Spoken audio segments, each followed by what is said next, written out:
Hello, my fellow Eagles, and welcome. First of all, sorry for the abrupt cut on the previous episode. I had a small technical problem, so I will continue with the dialogue with this guy. I have to admit that I understand the half of the things that he says, but he's a good storyteller, so let's continue. By spreading her message of doom and salvation.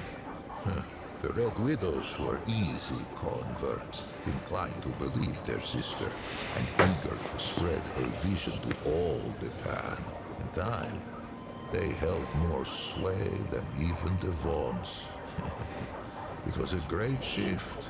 It would not be the last. Among the Red Widow's genus was quickly elevated to Widow Mother. The crops flourished and the villages spread. The jungle receded from the shore. It is difficult to say. Genus has had charge of her own legend for an age of ages. Suffice to say there is enough truth to her vision for me to know her personally, though I was born some 30 mothers hence, and yet, in knowing her, I find its question impossible to answer. But we get ahead of ourselves, two-handed one. Many seasons passed, and Genus grew stooped and lined as all Pan before her had. In her 77th winter, Genus had another vision. The Thane called to her, and she told her people it was time to seek it out. For the calamity was imminent. 500 Pan were assembled to undertake the expedition. Genus herself, a contingent of Red Widows, a party from each of the villages. Many imagined they would never see their queen again. Those that lived long enough came to know the taste of those words. When Genus, now as young and beautiful as the day she first beat death, emerged from the jungle once more, with 49 immortals at her back, she had been reborn a second time as an Empress Eternal. 49, what happened to 500? For years they searched the forest, battling hunger, storms, and beasts red of tooth and claw. 20 winters passed. Many succumbed to death or to doubt by the 21st spring. Only 5 Red Widows and 44 common Pan stood at Genus's side. It was they whom she led into the clearing. It was they who beheld the Thane. It was they who tasted the fruit and felt time's weight fall from their shoulders. No plague has touched the Pan since, but calamity wears faces nearly as numerous as our god of old. Unless I am much mistaken, the Empress lives yet, for no funerary smoke has filled the sky above her ziggurat. If the Pan vanish from Yesha's soil, I imagine she will be the last to depart. With death thus leashed, the eternal Genus and her immortals brought forth an empire heretofore unknown. Great ziggurats were hewn from the living rock, and at their feet grew great cities lit by arcane magics. Genus's prophecies all came about, save one. If only the Pan of that epoch had wondered as it does, two-handed one, what of the great calamity? But none more, save a few faults. The old ways were dying, and the Empress was not. No achievement seemed beyond the reach of the Pan. It was then that the wolf came.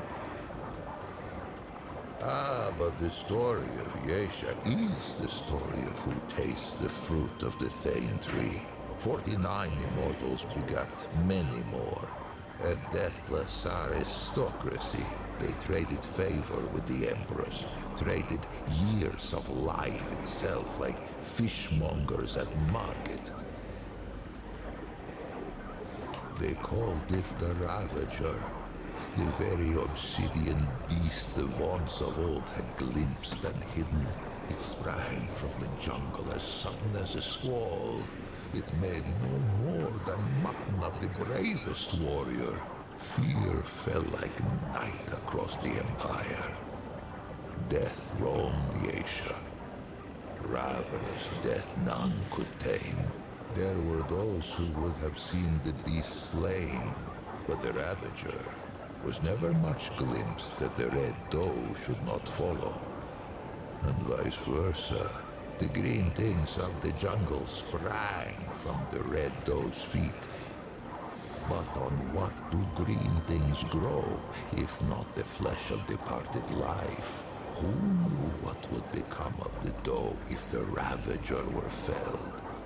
Who knew what would become of the jungle? Who knew what would become of the Thane tree? It was the twice humbled Vaunts who kept the Empire from vanishing down the Ravager's throat. For the Vaunts had pondered the beast since it first appeared to them on Yesha's shores. It was they who had learned to listen to Aethir's song.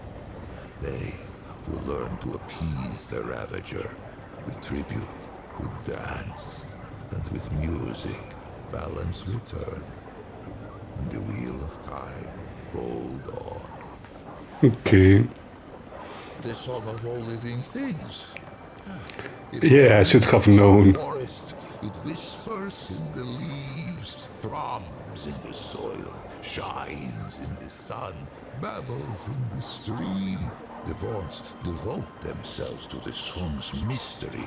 They play it to tap its power, as other man might use the energy of a crystal or the heat of a flame. Those attuned in prayer hear it strongest. But all may catch its strain from time to time, even a Paxotech. Who is to say? For that was hardly the last calamity to befall the Panath Yesha. With the Ravager appeased, the Empress dreamed of rule eternal. She should likely have had her wish. But for one thing, the Thane tree, that of the fruit of immortality, began to die. For many lifetimes her permanence hid this knowledge from all who served her, slave and immortal alike. And why not? She had amassed a great store of fruit, and surely something could be done to save the tree. Why crack the very bedrock of her society?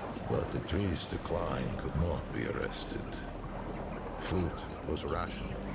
Noble lineages withered. We lay there, once prepared for the final death of death. Only those immortals who had fallen in battle or by misadventure. Now, we found ourselves winding wizened nobles in sap and muslin by the hundreds. Perhaps what came next was inevitable. Yeah, what came next? Rebellion, insurrection, revolt. This was the fire that was to sweep through Yesha's jungle. For a life of lifetimes, the eternal Empress had hidden the decline of the Thane tree. But like the Vaunts of old, had underestimated the power of one young, plague-addled Red Widow. Janus herself failed to foresee the power of one called Navun. Ah, Navun was one of her Eternity's own guards. How she learned of the rot at the roots of the Thane tree, I cannot say. I know only that she had no taste for the Empress's deceptions. Navun fled the ziggurat and spread the news far and wide. Her words found home in the ears of the gull. Yesha's slave caste. No slaves could hope to challenge the power of an immortal aristocracy. But what about a nobility in disarray? One where the great and powerful would soon fight for scraps of fruit like bare-ribbed dogs. They rose, first singly, then in a tidal wave. The Empress found herself at war. Perhaps she might have won, if not for the Destroyer. Okay, I have to give it to you, man. You have a lot to say. But okay, let's see. What destroyer? It bridled when I called it God Murderer. Surprised I am that it should know so little of the deep track its kind have trekked across our soil. Let us walk those prints now, that it should be enlightened. Yeah, you enlightened me too. Ever was Gina served by the Red Widows. She was still Widow Mother. Is still, if such a thing has any meaning now. Some among the widow's ranks forswore tenderness, and became instead her permanence's highest guard. Genus herself had been the lowest widow in her order, and she had turned Pan society inside out. How fitting, then, that the last and least of her own widow guard should become her greatest adversary. It has heard of Yeshan civil war, of slave with blade of hoe to neck of noble, and noble with point of sword to belly of slave. Into that tempest walked one of its kind, Baxeldeck. I cannot say why, though perhaps it might someday tell me from whence. Whatever its motive. Hither came the Destroyer, even as the Pan turned their ravenous gaze toward the fruit of immortality. Our god of many faces remained satisfied with the scant worship of the vaunts and the commoners. It was an ever-present comfort. A guardian we scarcely thought of. The Destroyer, Axeltech, oh yes, its kind, drove its blade into the pure heart of our guardian. We knew not that it was the god of many faces who kept the root from this world. But in death, many faces' absence was soon felt. In her world already torn by war, where caste let blood of caste, there came reports of some new woe. Travelers spoke of twisted horrors on the road, but we who relished in the weight of this wall only scoffed. Who knew that the very air could rip, that the world itself could tear and spill like a wine-skinned underhoof. Oh, how we fought, priest and prince and pauper, side by side, our world's lifeblood drizzling through our fingers as we clutched at the hanging tatters of Yesha's slit throat. Most perished, and I became enmeshed. I thought our tale told, our race run, and yet, among the Pan, there is a saying. Why just ask the real? Okay, you are throwing the names to me, man. Destroyer, Rin. Okay, who is the Rin? I gave the impression, perhaps, that Yesha was uninhabited at the arrival of the Pan, save for the doe, the wolf, the birds, and the beasts. This is not so. The Rin slink Yesha's canopy, on leathery wings.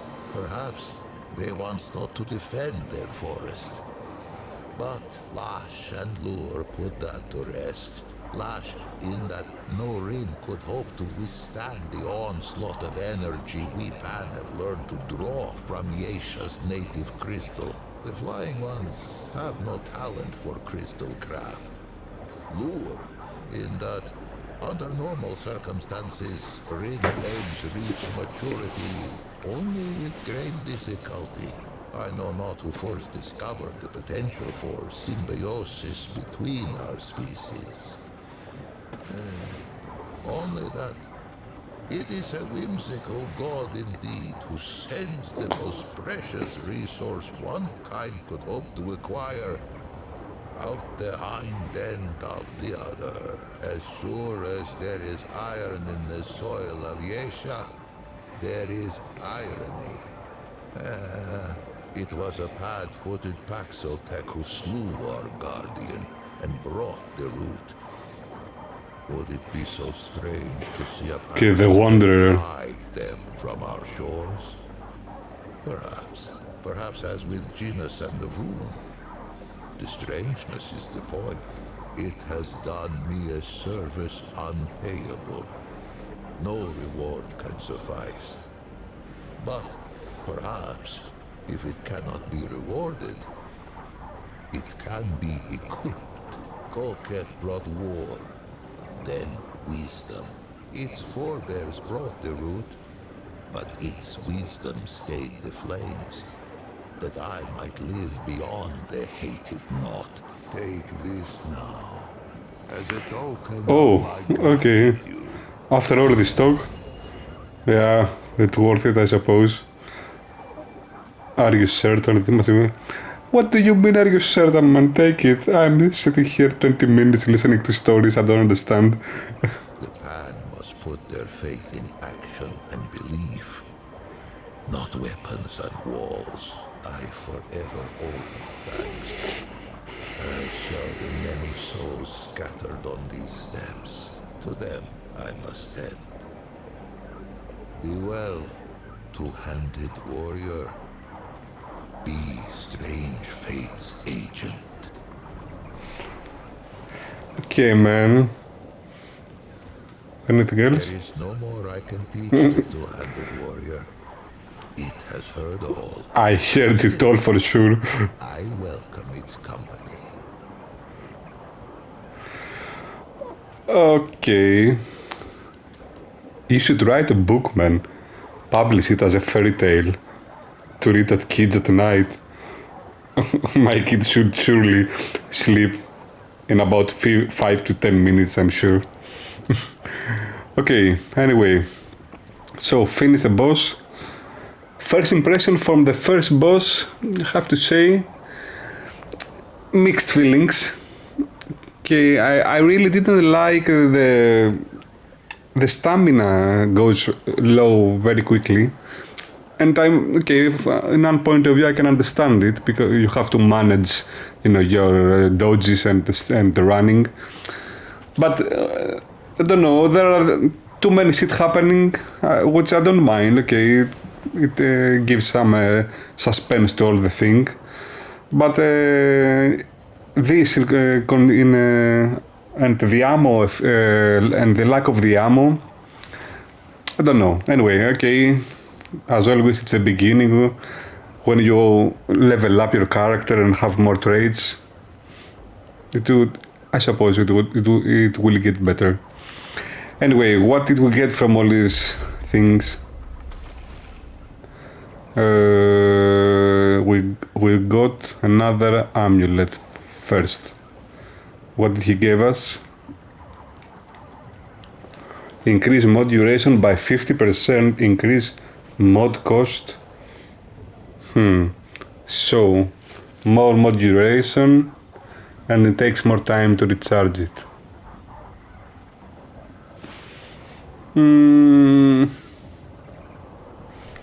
But this is also good, 25%, 20% all damage.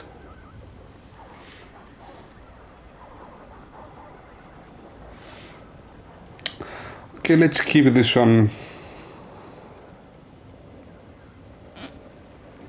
I'll keep this one for now, and when I will have more mods, we'll see. Okay, what else did we get?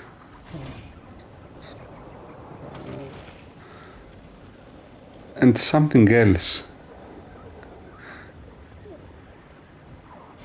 It must have been a part from the boss, so I can make a weapon, a mod or something, I think. Okay, we have nothing here.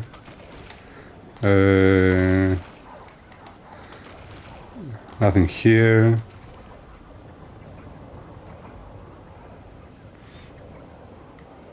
Oh, yes, this is new. Reinvigorate. Reduces the stamina cost of all charged melee attacks. Okay, I'm not very impressed, but whatever.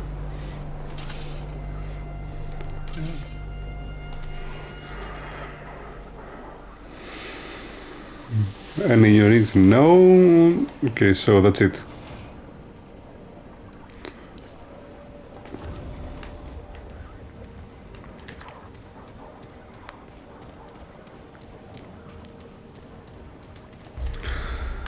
So we did all the side path. I either go to the main path.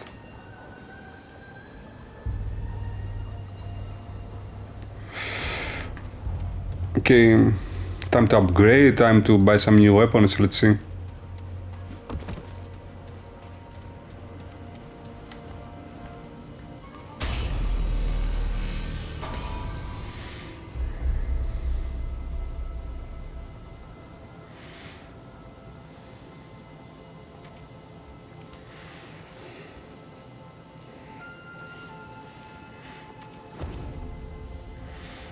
Okay, leave dungeon, return to world.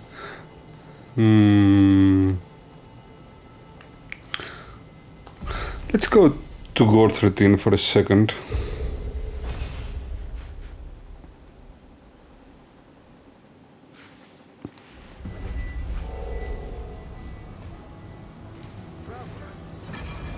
Oh, thank the founder. You're alive. What happened? Yeah, this is exactly me a lot. I barely understand half of it. But Ford activated the stone here, something fully clementine the stone, so I went up to there.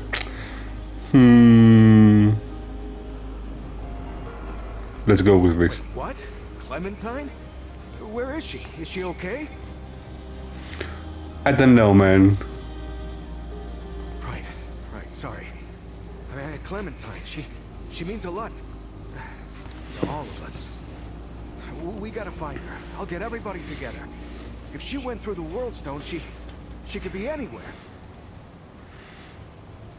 Don't worry, man. No. I mean, she could be anywhere. Do you understand? Like there's entire other worlds out there. All right. I'll get Brabus and Riggs. I'll tell them to... Oh, what the hell am I doing? I don't know what's out there any more than you do. I'd be putting the whole town at risk. Clem wouldn't want that. Hell, it's a miracle you came back. No. We gotta trust you on this, like you said. Is that all right? Yeah, man. Don't worry.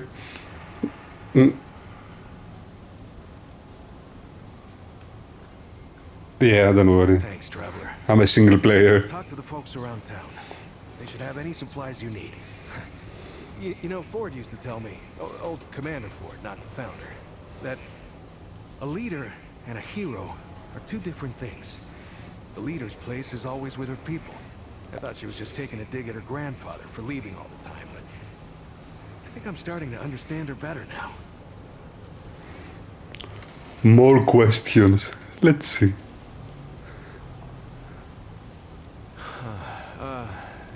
Yeah, she's doing great. Can't keep her down, really. As soon as she heard you disappeared with the founder, she was on her feet. Nothing the doc said would stop her. I don't know what she was doing all that time. Looking for you, maybe, or just keeping herself busy.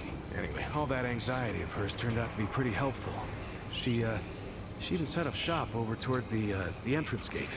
You should go see her. Yeah, for sure. She don't show it, but she's worried sick about you. Keeps talking about leaving, but never does. I've seen that before. Yeah, so... After you and the Founder went missing, Riggs and I went looking for you. Found the stone floating and glowing like the old days. I had a hunch what happened. Not my first experience with this thing, you know? I wanted it out here this time, so we could help anyone who came through right away. Turns out that was the right choice. Who knows how long it would have taken you to get out of that old ward. You said this isn't your first experience with a gold stone. What do you think Clementine was before I told you? And you were... yeah, the first experience. Right. So, a long time ago, when the root were still everywhere, I helped the Wanderer get to the oldest ward somewhere out past the... tell the truth, I don't even know where it is. Now that's the thing about the World Stone. They don't give you any idea where you are or how you got there. I don't know how the Wanderer got used to it. The Wanderer. That's what they call him. Yeah, I didn't come up with it. Yeah, the Wanderer did all the real stuff. Entered the ward, fought the root, found Clementine. Anyway, yeah, I know better than most. Anything can come out of one of these things. I like that they tried to connect it with the first one. Gives us some bits and pieces. I mean, I knew she was gone. I just didn't know she was that gone. Clem takes off from time to time, you know? It's just her way. She'll disappear for hours, sometimes days at a time. Well, I never liked it, but she can take care of herself, yeah? And it's not like I could stop her anyway. And she always came back, saying she just needed to be alone for a while. And I can respect that. I just wish she'd talk to... Oh, come on, man, you like her. No? Admit it. Yeah, well, the Founder's his own thing, ain't he? It's not the first time he's disappeared on us. Not even the fifth time. Commander Ford, the Founder's granddaughter, used to say relying on the Founder was like running across rubble. Now, you could do it for a while, but sooner or later, it'll let you down. Now, I don't know if I'd go that far, but Founder Ford, he was always more of like... more of an idea to us than a leader. Hell, when I was a kid, everyone thought he'd been dead for years. But that's the thing about the Founder. He never stays gone. A week, a year, a decade. Somehow, Okay. he always finds his way back here. Right, if you need anything, you know where to find me. Oh, nice. We spawned right in the camp, so let's see. Oh, we have the stone now. Okay, this is cool. So let's go for shopping. Yeah, upgrade me. I think I need it. What can I do for you? What do you think, man? Again, questions? Certainly. Started in that rusty bunker over there. Ward 13. Only a few of us back then. Hunkered in the dark while the Deadwood had their way up top. Until a wanderer, not unlike yourself, came and changed everything. Wish I could give you a straight answer, friend. The storm itself spat them on our doorstep half dead. We brought them back to life, though, and before I knew it, they were asking me to work on the daftest equipment you ever saw. Never told me where they got it from or what they did with it. But I know this. It was them what set the root to rights. No doubt in my mind. Who else was there back then? Oh, you'll see the others around. My, bilious colleague there, McCabe, old Reggie, our resident storyteller, and Bo, of course. He was just knee-high to a nightingale when Helen took him in. But look at the boy now, eh? What's to say? I Spent years trying to survive. Lost folks I loved. Found new folks to care for. The same tale you're likely to hear from anyone else. This town, though. This town's a boon. Commander Ford's dream child. Ellen Ford, that is. She's been building this place ever since the root started dying out 20 years ago. A beacon of hope, she called it. It's just a town to some folk, but a few of us see it like she did. Your cat. She passed on while That is unfortunate. she's still alive all around you. In the folks whose lives she's touched, even in the bones of this town. And then there's her grandfather. That old man's gonna outlive the Earth itself. She did. Saved my life. Me and my partner Jed. And, well, then again after Jed died, she gave me a family. Folks to live for. Did that for all of us. What do you mean her grandfather is going to outlive the Earth? When you meet Founder Ford, you'll know. Years don't have the usual hold on some folk around here. Yeah, he told me. He's playing with another set of rules entirely. Can I do anything else? Yeah, upgrade me.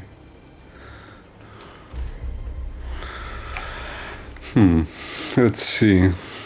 I have enough iron, although I think that I will need some other material after level 2. And scrap. Okay, just hang on for a second to see if I can buy anything else. What do you want? This better be good. Anything from me? Will Any wonders never cease. Are you always scrap? No, I used to be a real asshole. Now I'm a beacon of kindness.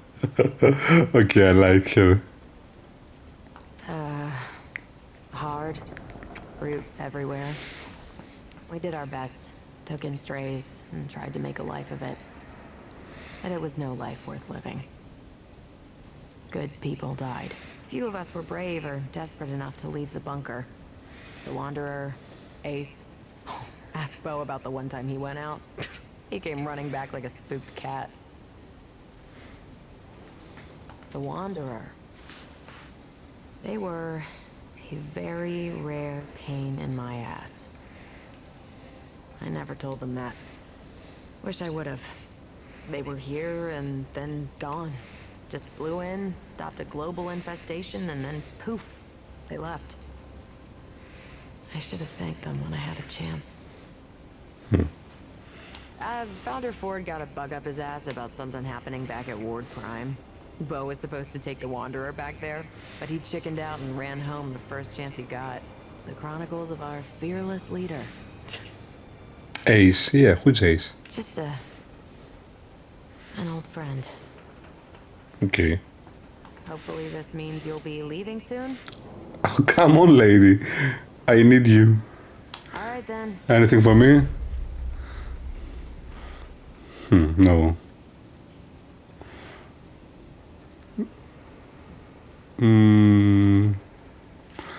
1,500.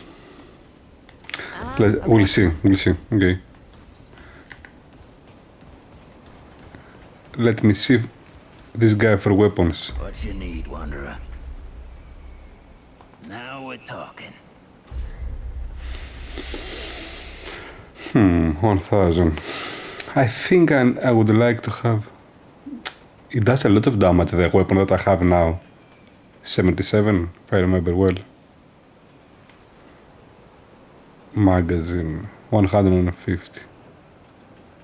So this is long gun,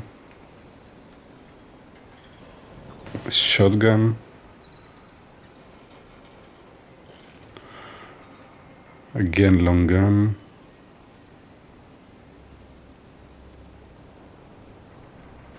Widowmaker, one shot.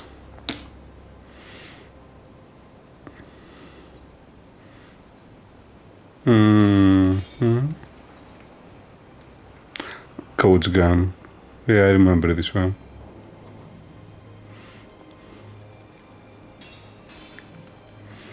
Pistols, melee, iron greatsword.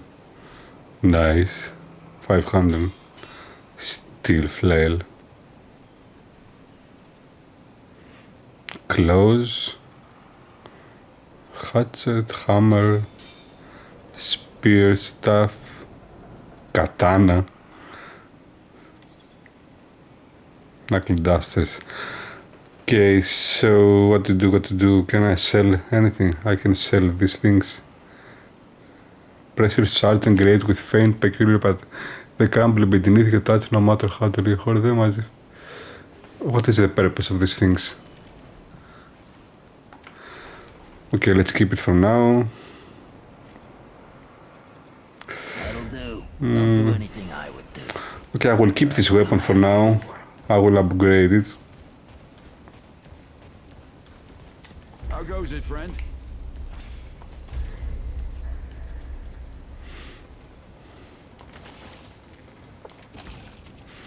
Again, iron and scrap. Yeah, let's go more. One more to see. Again, some iron. +4. Upgrade my handgun. Yeah.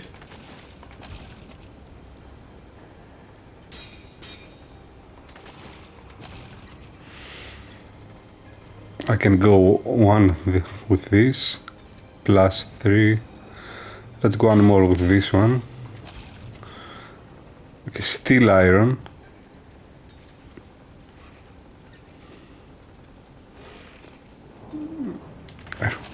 Do this. Okay. Full upgrade. My melee is down, but okay, it's okay for now. Take care, my friend. Okay. Anything else here?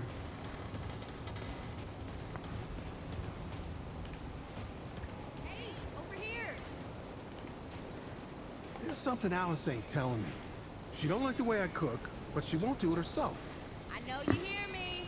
Get your ass over here. Yeah, I'm coming. Okay. How are you? Damn, it is you.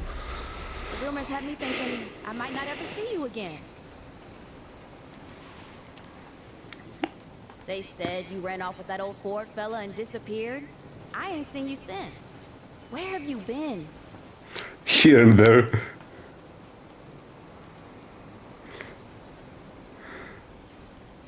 Let's go with Clementine. That tracks. Someone gets in trouble, so you go on after her. Just remember you owe me still.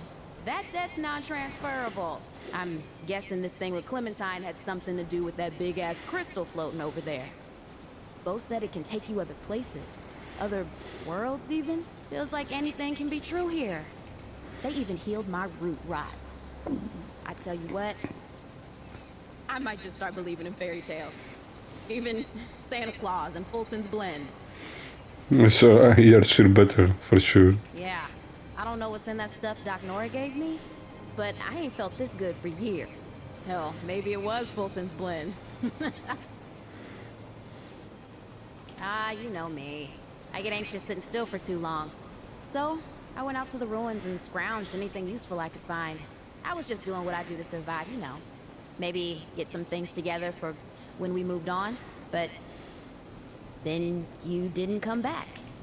And Bo said folks around here could use this stuff, so I set up shop. So hey, if you ever need anything out there in the worlds or whatever, you just let me know. I got all kinds of stuff for trade. Yeah, like what? Again, questions. Shoot. Well, all right. You know me. I don't settle so much as stop moving on for a while. Though, I like any place with a warm bed and decent food, but now that I think about it, there's something different about this place. I mean, besides weird shit like floating crystals and girls that shoot light out of their hands. The people here are... they're good. They help each other. think most of them like each other. I ain't seen that in a long time. Maybe ever. I don't know if you've met them all yet, but do, eh? They're good folk. And I can tell you who does what if you want. I've been around here long enough for that, at least. The meds, okay. It's kinda dangerous out there. Do you know anyone here who could give me an edge? Let's go with this. Have you met Dwell yet? I'm not sure, maybe. That's a no then. You'd know for sure if you talked to him. He calls himself a pan from some place called Yesha. Yeah, okay, I met I him. don't understand half of what he's talking about. But the crystals he sells are like nothing I've ever seen. Might be just what you're looking for. Okay, yeah. I should check him. You'll want to talk to Reggie. Reggie, He's got all okay. kinds of cures and tonics. A fix to what ails you, he says. And while you're over there, see if you can figure out what's going on with that old mudtooth. He's got some crazy stories, but I can't tell if any of them are true. His stew's pretty good too, once you get used to the smell. It'll keep you on your feet for days.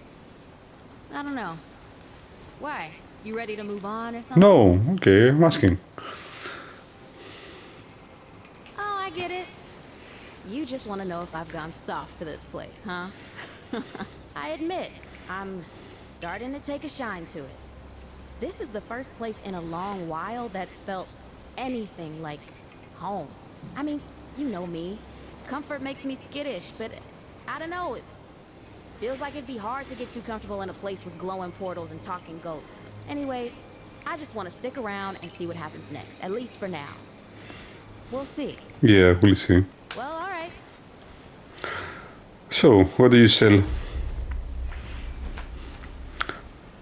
Okay, so you sell materials again. Simulacrum.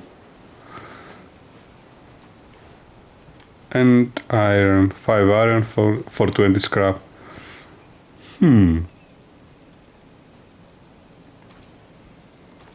I'll be here when you get back. So, anything else new? No. This guy, I remember, okay. We don't talk much about life before the ward. Okay, so I think that's about it for now. I will just go around to the camp, speak to the guys to see anything that's worth. And after that we'll continue on our next mission. Do you have it on the map? No. To go for the main path that we left before. So again, thanks for watching, and until next time, keep on fighting. See ya.